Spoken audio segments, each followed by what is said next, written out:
We're going to look at event attachment management.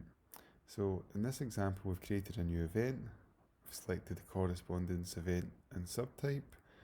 We've entered the summary, and we can also tag this as outgoing mail. Selecting the contact from the top, and we're now able to look at sending this email out to the client. Checking the attachments tab, we can see that we already have a document produced from within there.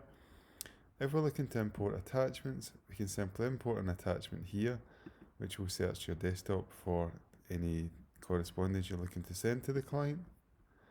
You can simply add that to the file. We can also import attachments from email. This won't import the attachment, the details of the email, but it will import the attachments.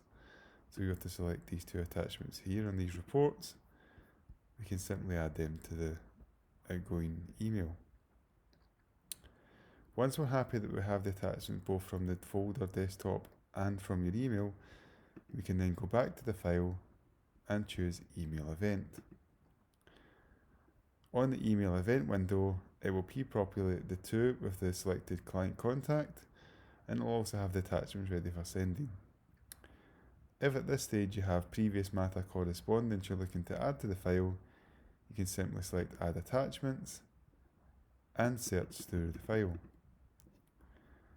picking up any letter that you're looking to add to this email. Select those from the left tick box and click OK. Those then get added to the email. Once you're happy with the content in the email, you can add some details in the Summary tab, or you can simply send the email out to the client.